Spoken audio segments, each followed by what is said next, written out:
गर्भपाल रस बताने के लिए आया हूँ। गर्भपाल रस जो है ना, इसका नाम ही है गर्भ की रक्षा करने वाला। जैसे द्वारपाल होता है, उसी तरह से गर्भ का पाल, पाल का मतलब है रक्षक। तो जैसे द्वारपाल आप लोगों ने देखा है, ऐसे पाल शब्द बहुत जगह संस्कृत में यूज किया जाता था।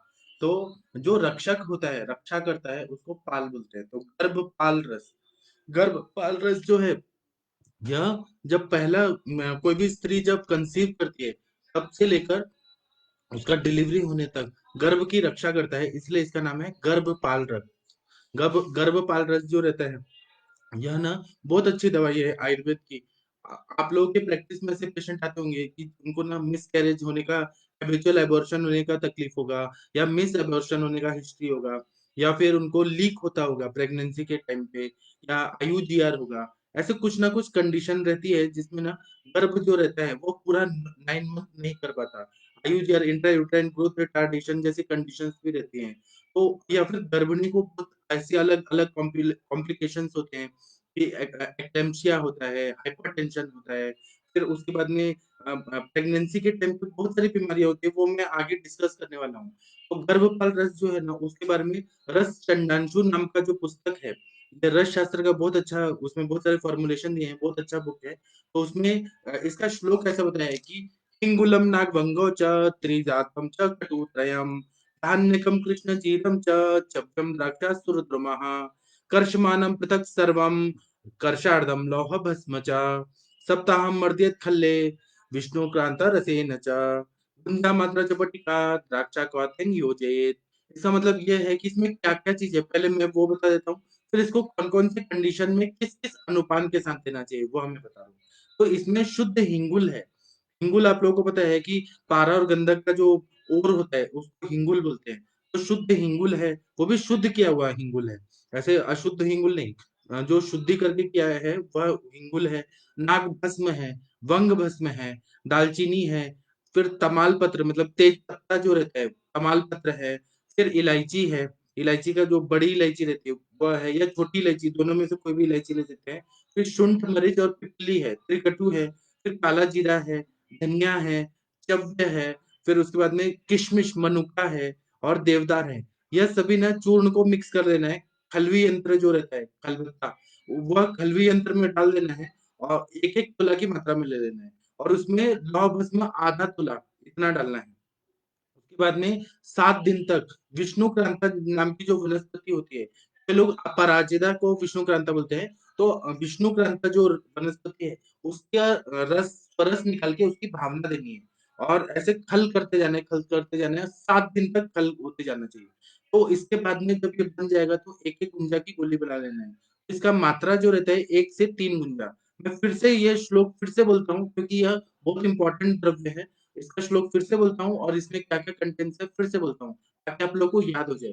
तो ऐसा बताया, रस चंडांशु नाम के ग्रंथ में ऐसा बताया है कि हिंगुलम नागभंगो च त्रिजातं च कटुत्रयम् धान्यकं कृष्णचीरं च चभ्यं द्राक्षासुरद्रुमः कर्षमाणं पृथक् सर्वं कर्षार्धं लौहभस्म च सप्ताहं मर्त्येत् खल्ले विष्णुक्रान्ता रसेन च गुंजामात्रा च पट्टिका द्राक्षाक्वाथेन योजयेत्। इसका मतलब यह है कि शुद्ध हिंगुल लेना है, नाग भस्म लेना है, वंग भस्म लेना है, दालचीनी लेना है, तेज पत्ता लेना है, इलायची के दाने जो रहते हैं वह ले लेना है, शुंठ मरीच पिपली लेना है, काला जीरा लेना है, फिर धनिया लेना है, चव्य लेना है, किशमिश या मनुका लेना है, देवदार लेना है। सभी को एक एक तोला की मात्रा में लेना है। इसमें लौ भस्म आधा तोला लेना है और 7 दिन तक विष्णु क्रांता नाम की जो वनस्पति है उसका रस लेके 7 दिन तक खलवी यंत्र में खल करना है और पूरा वो खल्व संस्कार मतलब मर्दन करते जाना है। तो वह जितना भी विष्णु क्रांता है वह इसमें आ जाता है और ये बहुत ही अच्छा एक मेडिसिन में जाता है। एक-एक गुंजा की गोलियाँ बना लेना है। तो इसका मात्रा जो है 1 से 3 गुंजा तक, तो इतना मात्रा में देना है। 1 गुंजा मतलब 125 एमजीएम रहता है, तो मैक्सिमम कितना दे रहे हैं, तो 500 एमजीएम तक भी दे सकते हैं। या फिर मतलब ये क्या है, 1 से 3 गुंजा जैसा कंडीशन है, उस हिसाब से इसका डोज़ दिया जा सकता है। उसके बाद में ग्रंथों में इसका गुणधर्म जो बताया है संस्कृत में, वो मैं पहले बताता हूँ, फिर इसका उपयोग क्लिनिकल एक्सपीरियंसेस क्या है, वो मैं बताता हूँ। तो ऐसा बता रहे हैं कि मास प्रथम आरभ्य नवमासांतमेव च गर्भनिरोग नाशार्थम गर्भपाल रसः स्मृतः। मतलब पहला महीना जब शुरू होता है कंसेप्शन के बाद, जो इंटरकोर्स हुआ, जब वो प्रेग्नेंट कंसीव कर लेती है, तो पहला महीना से लेके 9 मासांतम में बचा 9 महीने के अंत तक इसका प्रयोग किया जा सकता है। गर्भिणी रोग नाशार्थम, गर्भिणी की जितने भी व्याधियां हैं सबको नाशार्थम गर्भपाल रस स्मृता, गर्भ की रक्षा करने वाला गर्भपाल रस यह बताया गया है। गर्भपाल रस जो है यह गर्भिणी को ये बल प्रदान करता है, गर्भ को टिकाए रखता है। कभी कभी क्या होता है कि प्लासेंटा जो रहता है ना वो वीक होता है, तो गर्भ जो रहता है ना वह उतना देर तक 9 महीने तक वो रह नहीं पाता है, तो उसकी वजह से गर्भाशय की अशक्तता होती है। अब गर्भाशय में 3 लेयर्स रहते हैं, जो आप लोग बॉडी देखेंगे यूट्रस का, उसमें बताया है एंडोमेट्रियम, मायोमेट्रियम, पायोमेट्रियम, 3 लेयर्स रहते हैं। तो एंडोमेट्रियल लेयर जो रहती है वो वीक रहती है, और जो प्लासेंटा रहता है वो पूरी तरह से उसको पकड़ के नहीं रह पाती है। तो उसकी वजह से क्या होता है कि पूरा महीना कंप्लीट नहीं होता, फुल टर्म प्रेगनेंसी है वह नहीं हो पाती है। तो बीच में ही अगर 3 महीने के पहले अगर हो रहा है तो मिस कैरेज होता है, और उसके बाद जो हो रहा है तो एबॉर्शन होता है। तो ऐसे बहुत सारे पेशेंट हमारे प्रैक्टिस में आते हैं कि मिस कैरेज की उनकी बहुत हिस्ट्री रहती है, गर्भधारण ही नहीं हो पाता है, ये भी रहता है। गर्भधारण हुआ तो वो जल्दी से मिस कैरेज हो जाएगा, या फिर उनको ये हो जाता है कि वह 3-4 महीने के बाद कुछ ना कुछ डिफॉर्मिटी हो गए, और वह मतलब इसका हेतु भी रहता है कि गर्भिणी जो है वो बात प्रकोप का आहार विहार कर रही है, फेगों का धारण कर रही है, यह सब भी रहता है। लेकिन गर्भाशय को बल देना और गर्भाशय के प्लासेंटा को ताकत देना, इसके लिए गर्भपाल रस है। अब इसमें शुद्ध हिंगुल है, नाग भस्म है, बंग भस्म है, ये सब क्या है, रसायन है, ये ताकत दे देते हैं। और जितना भी द्रव्य है वो दीपन पाचन भी है। तो इसका प्रयोग हर तरह के व्याधि में, प्रेगनेंसी में करने के लिए दिया है, और सेफेस्ट मेडिसिन है, कोई भी साइड इफेक्ट नहीं होता है। लौ भस्म में तो रक्त धातु भी अच्छा करता है, क्योंकि आयरन की कमी हो जाती है ड्यूरिंग प्रेगनेंसी, सारा ब्लड जो है बच्चे के ग्रोथ में चला जाता है, तो प्रेगनेंसी इंड्यूस्ड अनीमिया की कंडीशन रहती है, पांडु रोग होता है, गर्भिणी पांडु बोलते हैं, उसमें भी यह लौ भस्म युक्त मेडिसिन है, तो यह उसको भी ठीक कर देता है। और क्या है, जिसको बार बार गर्भपात हो रहा है, हैबिचुअल एबॉर्शन हो रहा है, मिस्ड एबॉर्शन हो रहा है, तो या थ्रेटन्ड एबॉर्शन, ऐसे अलग अलग कंडीशन रहती है, मिसकैरेज हो रहा है, तो उनको गर्भपाल रस ना शुरुआत से ही दे दिया गया। जैसे ही कंसेप्शन हुआ, पहला महीना डिटेक्ट हो गया कि प्रेगनेंसी कंफर्म हो गया, यूपीटी कराया, यूरिन प्रेगनेंसी टेस्ट कराया, सोनोग्राफी में दिख गया, तभी से इनको यह दे देना चाहिए, तो बहुत अच्छा फायदा होता है। कभी कभी क्या होता है कि गर्मी शरीर में बहुत ज्यादा बढ़ जाती है, या फिर टॉक्सिन्स इतने ज्यादा हो जाते हैं, उसकी वजह से बारंबार जो गर्भपात होता है, तो उसमें ये एक आदत पड़ जाती है, हैबिट हो जाता है कि वह टिकता ही नहीं है, बार-बार वो कंसीव होती है, बार-बार ये मिसकैरेज होता है या अबॉर्शन हो जाता है। तो वह पूरा वो कर नहीं पाता, फुल टर्म प्रेगनेंसी रह नहीं पाती है। तो उसमें क्या है कि 4 महीने तक गर्भ रहता है, और 4 महीने के बाद अबॉर्शन होके वो निकल जाता है। तो इसको ना अबॉर्शन बोलते हैं, तो ये गर्भपात बार-बार हो जाता है। और कभी-कभी 5-6 महीना तक भी बच्चा जाता है, या प्रीमैच्योर बेबी का डिलीवरी 6 महीने में भी होने लगता है। तो इसकी वजह से ना यह कभी-कभी क्या होता है कि कोई-कोई इन्फेक्शन की वजह से होता है, बॉडी में हीट बढ़ने की वजह से, गर्मी बढ़ने की वजह से होता है, या टॉक्सिन्स ज़्यादा होने की वजह से होता है। कुछ ना उसमें एटियोलॉजिकल कारण होते हैं। तो उसके लिए गर्भपाल रस को उपदंश नाशक जो भी द्रव्य हैं, जैसे रसमाणिक्य है, या फिर उपदंश सूर्य मेडिसिन है, गंधक रसायन है, जो उपदंश को में दिया जाता है, तो वो इन्फेक्शन को भी ठीक करता है, हर तरह के इन्फेक्शन को ठीक करता है। उसके साथ में अगर गर्भपाल रस को दे दिया जाए, बहुत अच्छा फायदा करता है। इसी तरह से कभी-कभी स्ट्रेस बहुत ज़्यादा होता है, शॉक रहता है, डिप्रेशन रहता है, फ्रस्ट्रेशन बहुत रहता है गर्भिणी को, तो मनोव्याघात हो गया, या उन्माद की प्रकृति की इंसान है, उसको ना छोटे-छोटे बात से ना बहुत ज़्यादा इरिटेशन हो रहा है, वो कंट्रोल नहीं कर पा रही है। क्या है कि लाइफ में सभी को कोई ना कोई कॉम्प्लिकेशन होते ही है। लाइफ में हर इंसान को कुछ ना कुछ मन के विरुद्ध कोई ना कोई काम होता ही है, अनफेवरेबल ऐसे टाइम आता है। लेकिन वो स्त्री जो है, वह उससे कोप अप नहीं कर पा रही है, वो निकल नहीं पा रही है। उसको ना बार-बार गर्भपात होने की आदत पड़ जाती है। वह क्योंकि याय पित्तधरा कला सय मज्जाधरा कला, मज्जाधरा कला जितना स्ट्रेस लेगी उतना पित्तधरा कला दूषित होगा। पित्तधरा कला दूषित होगा तो उसका इफेक्ट वो गर्भाशय पर भी होता है, और उसको बार-बार अबॉर्शन हो जाता है। तो मानसिक कारण जो रहता है, उसका बहुत इम्पोर्टेंट रोल रहता है। अभिमन्यु को जो था मतलब वह पूरा चक्रव्यूह का उन्होंने सुन लिया था। तो इसलिए गर्भ संस्कार कराया जाता है। तो माता को ना अपने माइंड को बहुत ज्यादा स्टेबल रखना चाहिए। मूड स्विंग बहुत होता है, चिड़चिड़पना बहुत होता है, लेकिन अगर वो सबसे नहीं निकल पा रही है, उन्माद की प्रकृति की है, और या फिर उसको मनोव्याघात हो रहा है, स्ट्रेस में रहती है, क्रोध में रहती है, भय में, शोक में, चिंता में, किसी ना किसी तरह से वो मेंटली डिप्रेस्ड है, तो उसको भी गर्भपाल रस अगर हमने ब्राह्मी वट्टी के साथ दिया, ब्राह्मी घृत के साथ दिया, स्मृति सागर रस, मानस मित्र गुटिका के साथ दे दिया, या फिर जो मेद्य दवाइयाँ हैं, मेद्य रसायन की द्रव्य है, उनके साथ में शंख पुष्पी है, जटामंसी है, फिर यष्टि मधु है, इनके साथ में एंद्री है, ब्राह्मी है, आमलकी है, यह सब मेद्य द्रव्य है। इनके साथ में ज्योतिषमती है, वत्ता है, इन सब के साथ में अगर गर्भपाल रस का प्रयोग कर दिया जाए, तो मनोव्याघात से वह कारण से होने वाला जो गर्भपात है या गर्भस्राव है, मिसकैरेज या गर्भपात है, वह पूरी तरह से ठीक हो जाता है। इसी तरह से किसी को सिफिलिस हो गया या गोनोरिया हो गया, सेक्सुअली ट्रांसमिटेड डिजीजेस हैं, एड्स हो गया और उसकी वजह से गर्भाशय की पुष्टि हो गई, वहां इन्फेक्शन फैल गया पूरी तरह से, तो उसमें हम लोग को गर्भपाल रस देना है, तो अष्टमूर्ति रसायन या राजवंगेश्वर रस, इसके साथ में अगर हमने दे दिया गर्भपाल रस को, तो वह उपदंश का भी इन्फेक्शन ठीक हो जाएगा। तो मैं फिर से बताता हूँ, अष्टमूर्ति रसायन और राजवंगेश्वर रस या उपदंश सूर्य रस, यह जो है सिफिलिस और गोनोरिया की स्पेशल दवाई है। उसके साथ में अगर गर्भपाल रस दे दिया जाए, तो वो इन्फेक्शन नहीं होगा और गर्भ जो है वो पूरी तरह से टिकेगा 9 महीना तक। उसी तरह से कभी-कभी क्या होता है कि ओवरीज का डेवलपमेंट अच्छे से नहीं होता है, फैलोपियन ट्यूब का डेवलपमेंट अच्छे से नहीं होता है।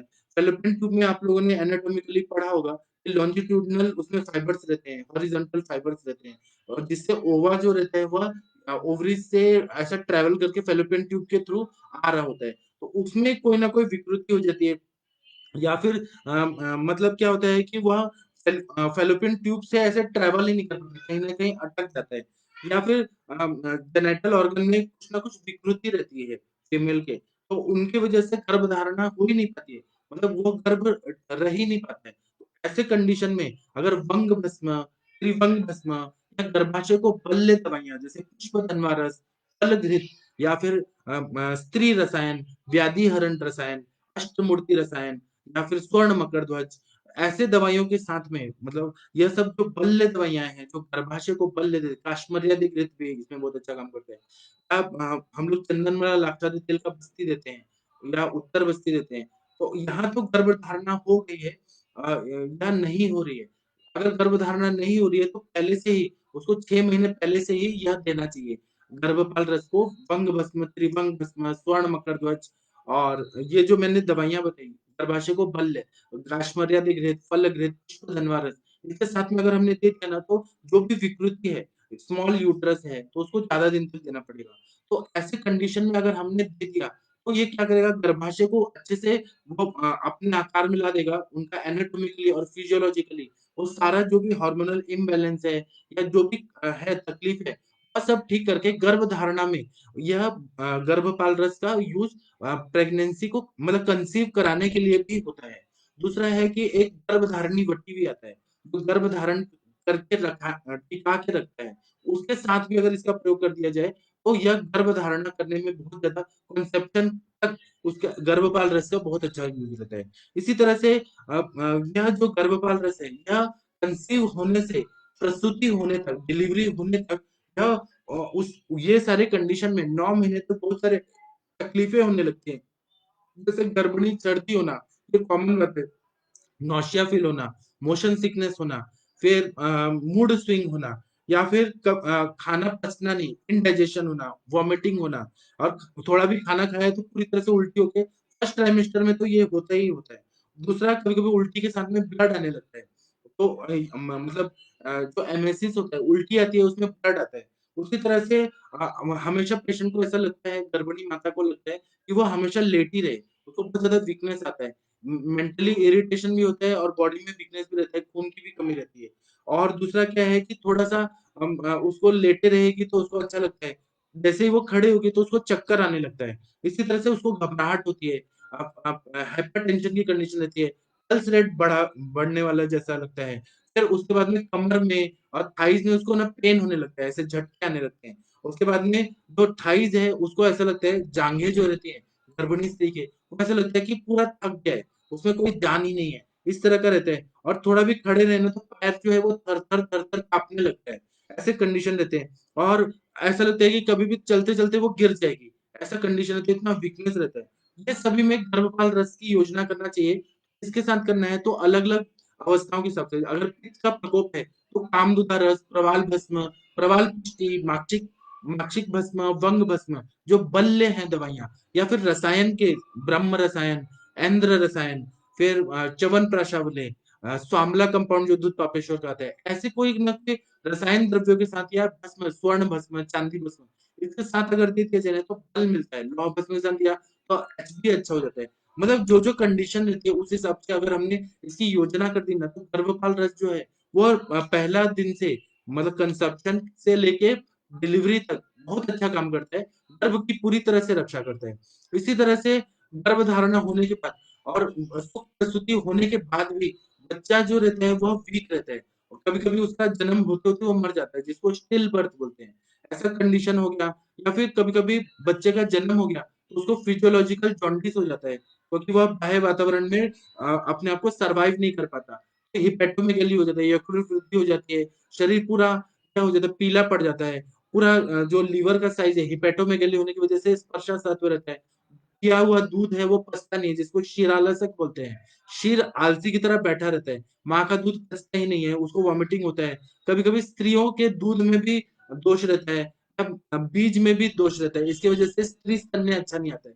जो भी कंडीशन रहे, तो बच्चे को जो तकलीफ होती है, उसमें भी अगर गर्भपाल रस माता को दिया जाए, तो उसका जो दूध है, उसमें गर्भपाल रस आएगा और 9 महीना अगर गर्भपाल रस दिया गया है, तो बच्चे को ये सारे प्रॉब्लम्स होंगे ही नहीं। और फिर दूसरा है कि उसको शिरालसक व्याधि या स्टिल बर्थ तब भी नहीं होगा। मूढ़ गर्भ की भी अवस्था नहीं होगी। मूढ़ गर्भ में आपने पढ़ा है कि अलग-अलग प्रेजेंटेशन होते हैं। तो उसमें बीजक होता है, खुर होता है, फिर कीलक होता है, प्रतिखुर होता है। अलग-अलग कंडीशन मूढ़ गर्भ की भी होती है। और या फिर आईयूजीआर होता है, इंट्रा यूटेराइन ग्रोथ रिटार्डेशन। तो उसमें फर्स्ट ट्राइमेस्टर में लघु मालिनी वसन, सेकंड ट्राइमेस्टर में मधु मालिनी वसन और थर्ड ट्राइमेस्टर में स्वर्ण मालिनी वसन। ये वसंत कल्पों के साथ अगर गर्भपाल रस दे दिया जाए, तो बहुत बहुत सारे कंडीशन में या जो प्रेजेंटेशन है, एब्नॉर्मल प्रेजेंटेशन, जो मूढ़ गर्भ की अवस्था है, वह सब ठीक हो जाता है। एक ऐसे ही नागोदर और उपविष्टक आप लोगों ने पढ़ा है। उपविष्टक में क्या होता है कि बच्चे का ग्रोथ रुक जाता है। और एक नागोदर होता है, जितना है बच्चा उतना ही रहता है। उसका ग्रोथ भी नहीं होता, कुछ नहीं होता और बच्चा अंदर ही अंदर मर जाता है। नागोदर और उपविष्टक जो बहुत ज़्यादा ऐसे मूढ़ गर्भ का बहुत बहुत ही डेंजरस कंडीशन है। उनमें भी अगर गर्भपाल रस दे दिया जाए तो बहुत अच्छा फ़ायदा होता है।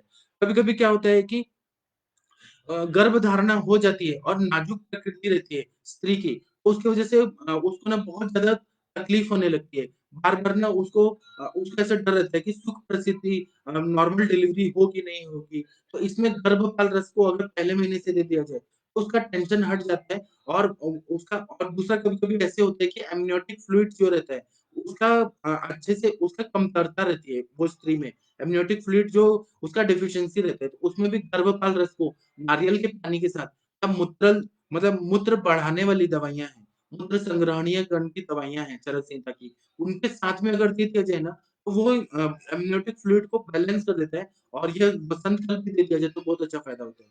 गर्भपाल रस में जो-जो कंटेंट्स है उनका क्या यूज़ है?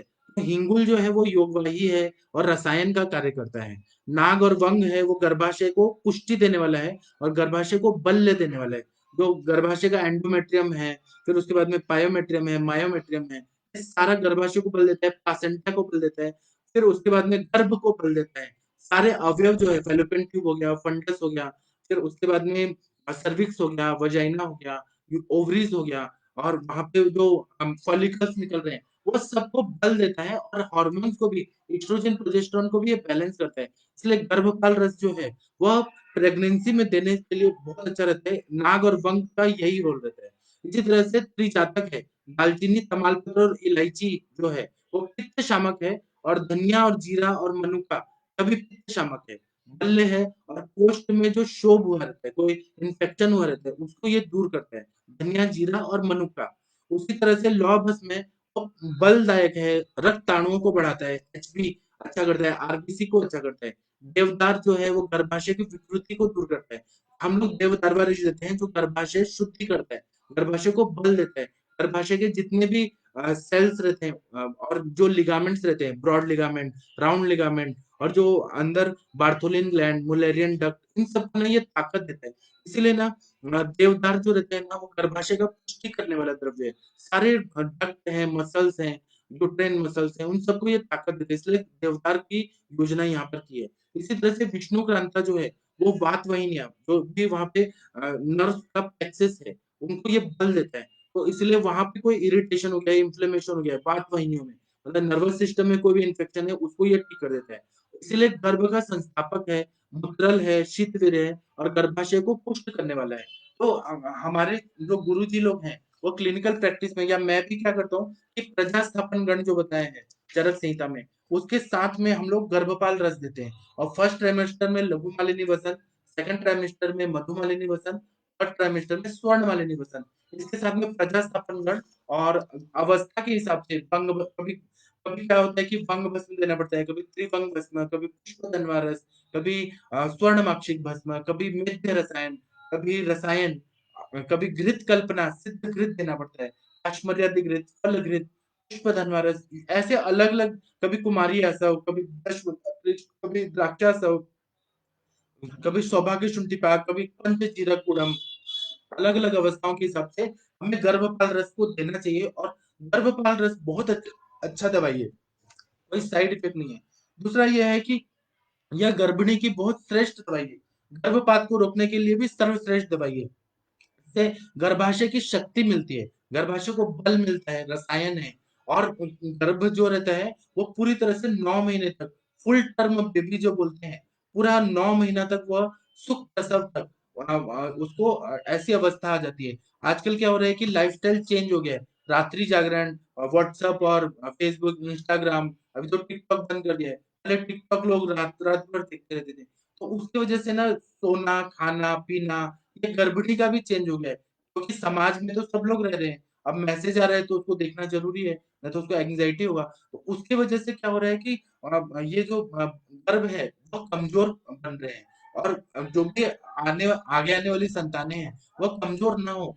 बार-बार गर्भिणी का भी शरीर नाज़ुक ना रहे, तो इसके लिए गर्भपाल रस हर प्रेग्नेंट लेडी को देना चाहिए, ऐसा आयुर्वेद कहता है। इसी तरह से गर्भ को कोई इन्फ्लेमेशन हो गया, गर्भ को कोई जैसे सिफिलिस और गोनोरिया का इन्फेक्शन है और वो कंसीव भी करनी है, तो उसमें भी गर्भ धारणा करने में या गर्भस्राव, गर्भ अबॉर्शन को रोकने के लिए गर्भपाल रस का बहुत अच्छा यूज करता है। इसको रक्त शोधक दवाइयां जैसे कैशोर गुगुल हो गया, चंद्र प्रभावटी हो गया, आरोग्य वर्धनी वटी हो गया, या फिर ये हो गया महामंजिष्टादि क्वाथ हो गया, इसके साथ में उपदंश को ठीक करने वाली दवाइयां रस माणिक्य, उपदंश सूर्य रस या राजवंगेश्वर रस, इसके साथ में अगर दे दिया जाए तो सिफिलिस की वजह से गर्भपात अगर हो रहा है, म्यूचुअल एबॉर्शन हो रहा है, मिस्ड एबॉर्शन हो रहा है, तो उसमें भी फायदा करता है। या फिर मानसिक चिंता है, हिस्ट्रिया है, तो उसकी वजह से गर्भपात, गर्भस्राव हो रहा है, तो मनुका के क्वाथ के साथ अगर दे दिया जाए तो बहुत अच्छा फायदा करता है।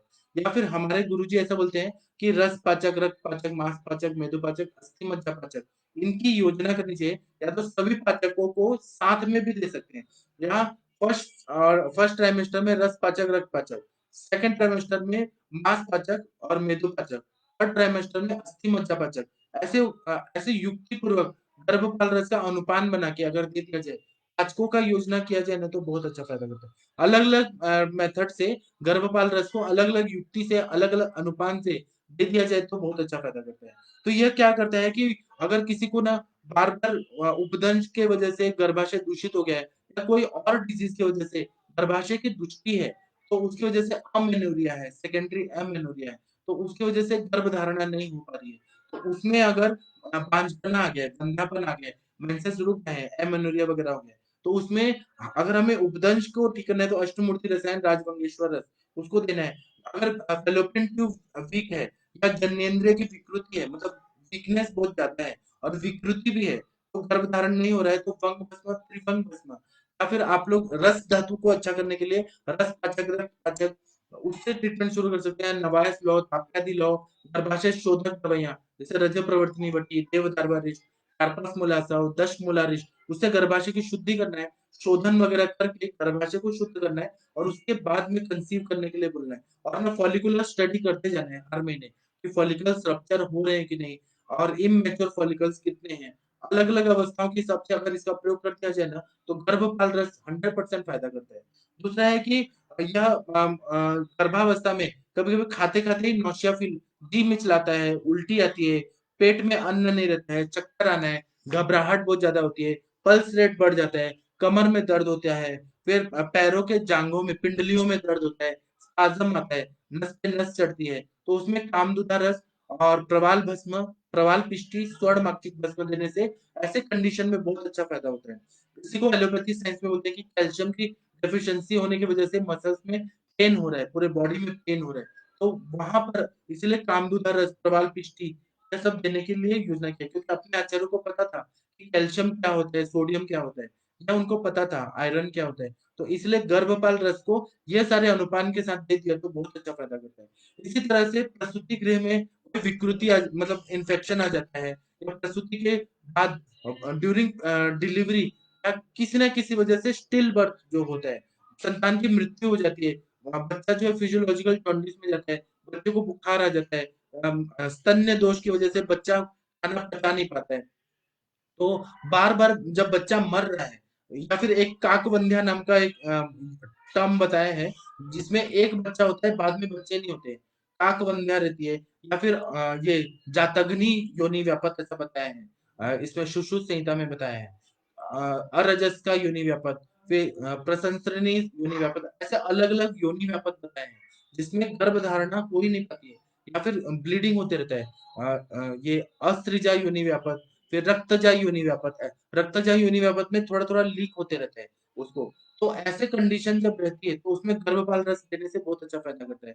तो रज और वीर्य की अगर मतलब पुरुष का वीर्य और रज की विकृति की वजह से या दुग्ध दोष की वजह से या यकृत में कुछ टॉक्सिन्स जमा होने से हेपेटोमेगाली हो गया। बच्चा अगर जीवित नहीं रह पा रहा है, तो अगर गर्भपाल रस को 9 महीना दे दिया जाए, तो बच्चा जो है वो टिका रहेगा और उसका संतान अच्छा उत्पन्न होगा। इसी तरह से मैंने जो बता दिया कि हिंगुल है, योगवाही है, रसायन है, नाग और वंग भस्म है, वो गर्भाशय को पुष्ट करने वाला है। त्रिजातक जो है मतलब जीरा, मनुका और त्रिजातक, तमालपत्र, दालचीनी वगैरह, तो यह क्या करता है बल देता है और पित्त शामक है, बल्य है, कोष्ठ को शुद्ध करता है। लौह भस्म है वह गर्भाशय को बल्य है, गर्भाशय की विकृति को दूर करता है और विकृति को दूर करके पुष्टि देता है। सफेद अपराजिता या विष्णुक्रांता, कब कोई विष्णुक्रांता को अपराजिता बोलते हैं। अलग-अलग वनस्पतियाँ भी हैं। वो क्या है कि अपनी-अपनी मान्यता है। विष्णुक्रांता नाम की वनस्पति भी मिलती है और सफेद अपराजिता भी मिलती है। इनमें से जो भी आपको अवेलेबल हो उसकी भावना दीजिए या जो भी आप कंपनी प्रोडक्ट यूज़ करते हैं, उसमें किसकी भावना है वो ज़रूर देख लीजिए। तो यह वात वाहिनियों की जो नाड़ी की गति है उसको ये सुधार देती है, पल्स रेट अच्छा करता है। हृदय को बल देता है, इसलिए श्वेत अपराजिता डाला हुआ है। तो गर्भ का स्थापना करके गर्भाशय को पुष्ट करता है, मूत्र का प्रवर्तक है और शीत वीर्यात्मक है, इसलिए इसका प्रयोग करने के लिए बोला है। तो प्रजास्थापन गण के साथ अगर गर्भपाल रस दे दिया जाए या वसंत कल्प के साथ अगर दे दिया जाए तो बहुत अच्छा फ़ायदा करता है। या फिर मासानुमासी जो क्वाथ रहते हैं, हर महीने का जो भागवत में और चरक संहिता में बताया है, उसके साथ में और सुश्रुत संहिता में तो बहुत अच्छे से बताया है कि पहला महीना में गर्भिणी को क्या खाना है, मतलब दूध और घी खाना है। फिर दूसरे महीने में क्या करना है, तीसरा महीने में क्या खाने का भी उन्होंने बहुत अच्छे से गर्भ संस्कार करने के लिए बताया। तो उसकी तरह से अगर योजना करते जाए ना, बहुत अच्छा फ़ायदा करता है। अब मैं लेक्चर बंद करके आप लोगों को नमस्ते और प्रणाम कर देता हूँ, क्वेश्चन्स का आंसर देता हूँ। डॉक्टर प्रियंका जी नमस्ते प्रणाम आपको। डॉक्टर गोपाल जी नमस्ते प्रणाम आपको। डॉक्टर ज्योति जी नमस्ते प्रणाम आपको। डॉक्टर विकास विश्वकर्मा जी नमस्ते प्रणाम आपको। डॉक्टर रजनीश शर्मा जी नमस्ते प्रणाम आपको। डॉक्टर मनोज अग्रवाल जी नमस्ते प्रणाम आपको। डॉक्टर संगीता जी नमस्ते प्रणाम आपको। डॉक्टर रवि प्रताप सिंह जी नमस्ते प्रणाम आपको। डॉक्टर जयदेव सिंह जी नमस्ते प्रणाम आपको। डॉक्टर दीप्ति जी नमस्ते प्रणाम आपको। डॉक्टर मीनाक्षी जी नमस्ते प्रणाम आपको। अ, एक मिनट रुकिए। डॉक्टर प्रशांत जी नमस्ते प्रणाम आपको। डॉक्टर वंदना पाठक मैम नमस्ते प्रणाम आपको। डॉक्टर सुषमा जी नमस्ते प्रणाम आपको। डॉक्टर स्नेहा जी नमस्ते प्रणाम आपको। डॉक्टर दीप्ति जी का बहुत अच्छा प्रश्न आया है। आज होली के दिन देखिए बहुत अच्छा प्रश्न पूछा है। कैन वी यूज गर्भपाल रस before conception? Can we give treatment for infertility. हाँ, मैंने ये बताया ना कि गर्भाशय के बीज वाहिनियों फैलोपियन ट्यूब को भी बल देता है। यह पुष्पधनवा रस के साथ अगर दे दिया जाए तो बहुत अच्छा फायदा करता है, या वृक्ष योग के साथ दे दिया जाए। बिफोर कंसेप्शन तो देना ही चाहिए, या गर्भधारणी वटी के साथ देना चाहिए, बहुत अच्छा फायदा करता है। फल घृत के साथ देना है, अश्मर्यादि घृत के साथ देना है, बहुत अच्छा फायदा करता है। डॉक्टर तृष्णा जी नमस्ते प्रणाम आपको। डॉक्टर कोमल पंडित जी पूछ रही है कि कितने महीने लेना है। 9 महीने कंटिन्यू लेना है इसको। आप ना 3 महीने पहले, कंसेप्शन के 3 महीने पहले, ड्यूरिंग प्रेगनेंसी और आफ्टर डिलीवरी होने के बाद भी 3 महीने इसको कंटिन्यू दे सकते हैं, कोई भी साइड इफेक्ट नहीं होता है। What is the, Neha ji पूछ रहे हैं कि what is the management for varicose veins in pregnancy. तो उसमें ताप्यादि लौ है, शालीषष्टिक पिंड स्वेद है, फिर चंद्रकला रस है, नित्यानंद रस है, उसको देने से वेरिकोज वेन्स की, और रक्त मोक्षण है, बहुत जलौका वगैरह लगा दिया तो बहुत अच्छा फायदा करेगा। डॉक्टर सुषमा जी पूछ रहे हैं कि इंक्रीज B2 लेवल में क्या देंगे। इसमें रक्त मोक्षण कराइए, विरेचन कराइए, यकृत का कार्य अच्छा कराइए तो बहुत अच्छा फायदा करेगा। डॉक्टर उमा रानी जी गुड इवनिंग आपको। डॉक्टर हरजीत सिंह जी नमस्ते प्रणाम आपको। डॉक्टर नेहा जी पूछ रही हैं कि what is the dose of Garbhpal Ras in pregnancy. 1 से 3 गुंजा रहता है, अग्नि को ध्यान में रख के 1 से 3 गुंजा तक आप दे सकते हैं, एक एक गुंजा की गोलियां मिलती हैं। डॉक्टर चंदन जी नमस्ते प्रणाम आपको। डॉक्टर मनदीप जी बोल रही है कि थायराइड का लेक्चर मैं करूंगा, जरूर करूंगा। डॉक्टर अनीता जी नमस्ते प्रणाम आपको। डॉक्टर राजेंद्र सिंह जी नमस्ते प्रणाम आपको। डॉक्टर दीपिका जी, उमा रानी जी बोल रही हैं कि I usually prescribe Garbhpal habitual abortion case of first trimester 100% result. बहुत अच्छा बताया। डॉक्टर भारती जी नमस्ते प्रणाम आपको। डॉक्टर राजेंद्र जी नमस्ते प्रणाम आपको। डॉक्टर निधि जी नमस्ते प्रणाम आपको। डॉक्टर ईशा जी नमस्ते प्रणाम आपको। डॉक्टर विजू जी नमस्ते सर आपको। डॉक्टर आरती जी नमस्ते प्रणाम आपको। डॉक्टर रितिका जी बोल रही है कि ट्यूबल ब्लॉकेज में क्या करना है, तो उसमें उत्तर बस्ती देना है, अलग अलग तेलों का। ट्यूबल ब्लॉकेज पर मैं एक लेक्चर लूंगा, मैं आपको बताऊंगा। डॉक्टर श्रीजा जी नमस्ते प्रणाम आपको। डॉक्टर उषा जी नमस्ते प्रणाम आपको। डॉक्टर कैलाश जी नमस्ते प्रणाम आपको। डॉक्टर ईशा जी बोल रही है कि एंडोमेट्रोसिस में क्या कर सकते हैं, इस पर मैं एक लेक्चर लूंगा तो आपको मैं सब बताऊंगा। डॉक्टर अनीता जी नमस्ते प्रणाम आपको। वैद्य आरती शर्मा जी नमस्ते प्रणाम आपको। डॉक्टर उषा जी पूछ रही है कि how long you have to give in pregnancy. तो 3 महीना पहले, 9 महीना प्रेगनेंसी में, और 3 महीना बाद में इसको दे सकते हैं, कोई साइड इफेक्ट नहीं होता। मल्ल सिंदूर बस मत दीजिएगा, मल सिंदूर बहुत ज्यादा वो प्लासेंटा के थ्रू बच्चे में जाता है, ब्रेन बैरियर जो रहता है उसमें भी चला जाता है, तो इसको ना मल्ल सिंदूर अवॉइड करना चाहिए, बाकी सभी दवाइयां सेफ रहती हैं। डॉक्टर कैलाश जी नमस्ते प्रणाम आपको। डॉक्टर नितेश जी बोल रहे हैं प्रेगनेंसी के सेकंड ट्राइमेस्टर में देने से व्हाइट डिस्चार्ज बढ़ गया था, ऐसे में क्या अनुपान रखिए। इसमें चंद्र प्रभावती दे दीजिए अगर व्हाइट डिस्चार्ज हो रहा है ना, और लोद्रासा हो, पतंगासा हो, यह दे दीजिए। और व्हाइट डिस्चार्ज का और कोई हेतु होगा, गर्भपाल रस नहीं है हेतु, वो मेडिसिन से कोई नहीं होता है उसका। वो पेशेंट का अग्नि देखिए आप, रात्रिचार्या, अगर सेकंड ट्राइमेस्टर में मैथुन कर रही है तभी व्हाइट डिस्चार्ज होता है, कफज ग्रहणी अगर हो गया तब भी व्हाइट डिस्चार्ज होता है, या कोई इन्फेक्शन हो गया, यूटीआई हो गया, यूरिनरी ट्रैक्ट इन्फेक्शन, उसकी वजह से भी हो सकता है। आप कॉज निकालिए, गर्भपाल रस से कभी भी ऐसा नहीं होता है, अभी तक ऐसा कहीं स्टडी में भी नहीं पाया गया है। आपके पेशेंट को अगर हो गया है तो कुछ ना कुछ दूसरा कई कॉज होगा। तो मैं अभी अपना लेक्चर बंद करता हूँ, आप लोग 8:30 बजे जरूर मिलेगा, हम लोग इंटरेक्टिव सेशन में आएंगे, फिर मिलेंगे। और सुबह का चरक का लेक्चर 6 बजे होगा, अब दोपहर में नहीं होगा, सुबह नहीं होगा, 6 बजे प्रातः काल में, जब सूर्य उदय होते हैं उस टाइम पे 6 बजे यहाँ पर चरक संहिता का लेक्चर हम लोग फेसबुक लाइव पे करेंगे। कल से पांडु रोग चिकित्सा हम लोग चरक संहिता से 6 बजे करेंगे। तो मैं अभी अपना लेक्चर बंद करता हूँ। प्रणाम आपको, धन्यवाद, नमस्ते।